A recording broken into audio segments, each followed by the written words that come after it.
warahmatullahi wabarakatuh. Saya Setia Rahma Karmida Dewi, NIM 7211417136. Kali ini saya akan menjelaskan tentang materi akuntansi forensik yang berjudul pencegahan kecurangan. Sebelumnya, saya ingin berterima kasih kepada Bu Anis dan Pak Kuat yang telah mengajari saya beserta teman-teman auditing 2017 dalam materi mata kuliah akuntansi forensik ini. Sebelum saya menjelaskan tentang pencegahan kecurangan, saya akan mereview ulang tentang 3 elemen yang membuat seseorang itu melakukan kecurangan. Yang pertama ada motivasi, yang kedua ada peluang, serta yang ketiga ada rasionalisasi. Dan dari 3 elemen tersebut, orang yang memiliki lingkungan dengan integritas yang rendah, terus pengandalian yang buruk, akuntabilitas yang longgar, serta tekanan yang tinggi membuat seseorang ataupun individu tertentu memiliki sifat semakin tidak jujur. Dalam pencegahan kecurangan, terdapat 3 faktor utama. Yang pertama adalah menciptakan kebudayaan kejujuran, keterbukaan, serta memberi dukungan. Yang kedua adalah menciptakan lingkungan kerja yang positif. Dan yang ketiga adalah memberikan program dukungan pegawai. Saya akan menjelaskan tentang faktor yang pertama, yaitu menciptakan kebudayaan kejujuran, keterbukaan, serta memberi dukungan. Nah, untuk mempekerjakan orang yang jujur, perusahaan ataupun manajer memerlukan pelatihan agar membuat orang yang dipekerjakan atau orang yang melamar pekerjaan di perusahaan tersebut memiliki sifat yang jujur. Nah, mengapa perusahaan memerlukan pelatihan atas kesadaran sifat kejujuran? Yang pertama adalah dengan menyaring pelamar yang akan bekerja di perusahaan tersebut dan memilih pelamar yang memiliki sifat yang baik atau jujur. Karena dengan adanya penyaringan, kita akan mempekerjakan seseorang dengan sifat yang jujur dan tidak akan merugikan perusahaan tersebut. Yang kedua adalah verifikasi dan sertifikasi resume. Kita bisa melihat informasi serta data diri pelamar untuk perusahaan yang sesuai dengan keinginan perusahaan tersebut. Jika resume tersebut tidak valid, maka pelamar tersebut bisa dinyatakan tidak lolos dalam wawancara. Jika perekrut yang melakukan perekrutan kepada calon pegawai baru melakukan keputusan yang buruk, terdapat 2 hal yang akan berdampak pada perusahaan. Yang pertama adalah pegawai yang memiliki sifat yang tidak jujur ataupun sifat buruk lainnya, serta terdapatnya pegawai yang lalai. Hal yang perlu diperhatikan serta harus digarisbawahi adalah si pemberi kerja harus memverifikasi semua informasi pada resume si pelamar. Yang kedua, si pemberi kerja harus memberikan pernyataan kepada pelamar bahwa informasi yang diberikan oleh pelamar adalah akurat. Dan yang ketiga adalah si pemberi kerja harus memberikan pelatihan tentang wawancara agar si pelamar bisa lebih terampil dan lebih cakap dalam mewawancarain untuk memasuki perusahaan tersebut. Faktor kedua dalam pencegahan kecurangan adalah menciptakan lingkungan kerja yang positif. Dalam menciptakan lingkungan kerja yang positif, terdapat 3 elemen penting di dalamnya. Yang pertama adalah menciptakan ekspektasi terkait kejujuran melalui kode etik yang baik dan menyampaikannya kepada perusahaan ataupun organisasi. Yang kedua adalah memiliki kebijakan yang terbuka dan mudah diakses. Yang ketiga adalah memiliki prosedur operasional dan personel yang positif.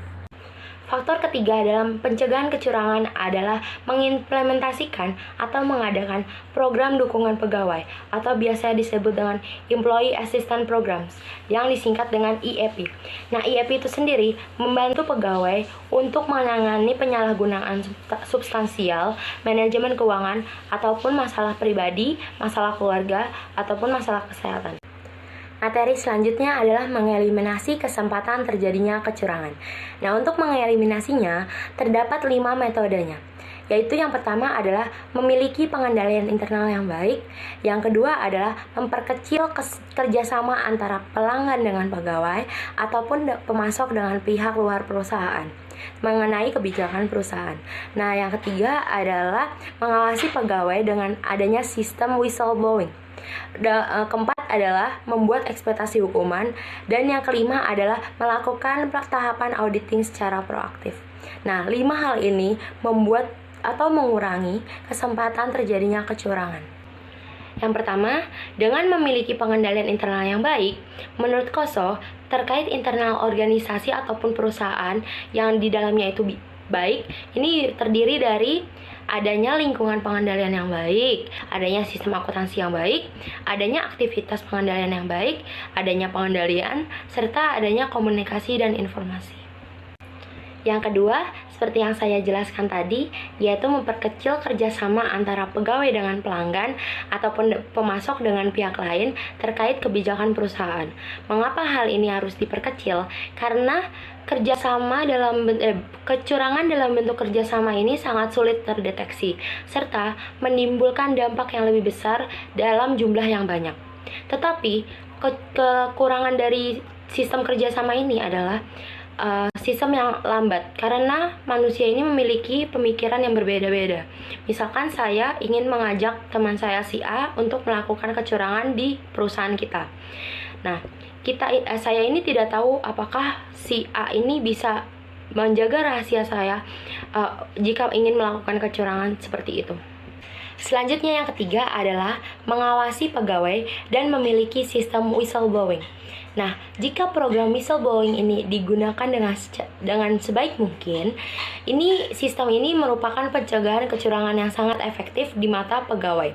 Karena seorang pegawai yang ingin melaporkan tentang kejadian kecurangan akan merasakan sangat aman dan bisa melaporkan dengan bebas ke pihak yang lebih berwenang. Dan dengan kecanggihan teknologi seperti di zaman sekarang ini, bisa mendeteksi kecurangan tersebut dengan penyampaian informasi saja. Nah, bagaimana kita mengetahui cara agar whistleblowing ini bekerja secara efektif?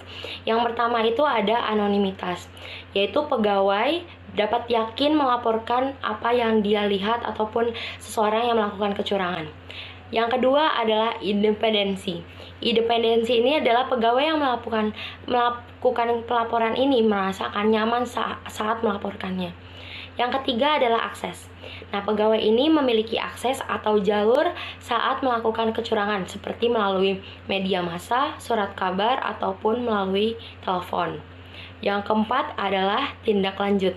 Nah, setelah dilakukan pelaporan oleh pegawai tersebut, pihak berwenang seharusnya melakukan tindak lanjut, ataupun kalau perlu adanya tindak korektif.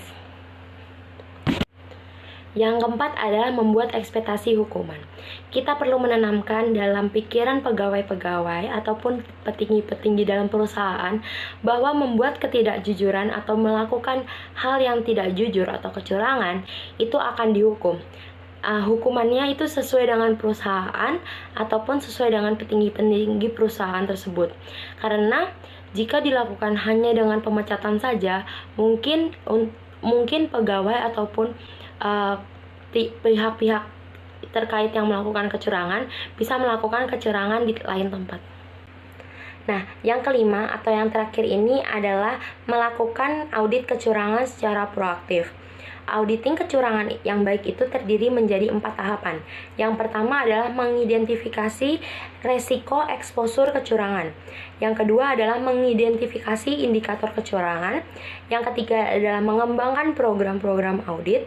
Dan yang keempat adalah menginvestigasi indikator kecurangan yang teridentifikasi.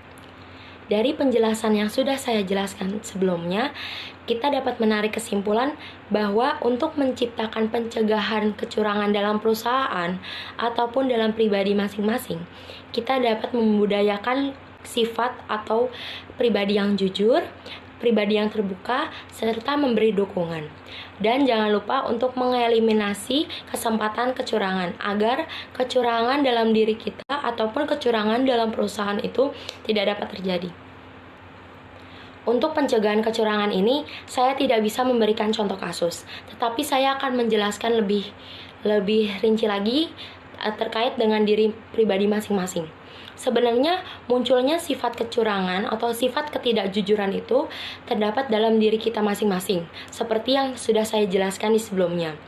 Tapi, jika kita menanamkan nilai-nilai norma yang ada di masyarakat, serta nilai-nilai agama yang sudah kita pelajari sejak dini, kita bisa menghalangi ataupun mengatasi tindak-tindak ketidakjujuran ataupun tindak-tindak yang tidak bernorma dalam diri kita masing-masing. Dan hal itu bisa membuat kalau kita itu bisa tidak melakukan kecurangan. Karena dari dalam diri kita itu ingin melakukan kecurangan, kita akan melakukan kecurangan sampai benar-benar kita merasa puas. Contohnya seperti ini. Saya Setia Rahma, saya sebagai pegawai di kantor perusahaan ABC, dan saya memiliki nilai-nilai norma yang baik serta nilai-nilai agama yang sudah diajarkan sejak dini. Dan saya sangat menghormati dengan norma yang ada di masyarakat.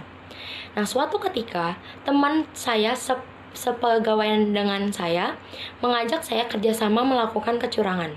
Nah, karena sudah memiliki nilai-nilai yang baik dan nilai-nilai agama yang sudah tertanam di hati saya akan menolak melakukan kerjasama kecurangan tersebut. Kenapa demikian? Karena kecurangan yang dilakukan oleh pegawai yang mengajak saya ini tidak sesuai dengan keinginan hati saya. Karena hati saya sudah melakukan kebaikan-kebaikan serta menghormati norma-norma yang ada di masyarakat dan tidak akan melakukan tindak kecurangan ataupun tindakan yang tidak terpuji.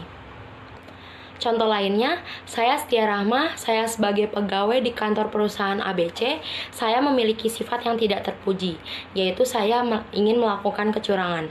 Karena yang ada di pikiran saya hanya ingin melakukan pemuasan terhadap diri saya sendiri, dengan cara mengambil uang kantor, ataupun melakukan kerjasama dengan pemasok agar mendapat keuntungan, ataupun dengan cara mengambil perlengkapan ataupun peralatan di kantor untuk kepentingan pribadi, seperti menggunakan mobil kantor untuk kepentingan jalan-jalan ataupun berfoya-foya, seperti itu.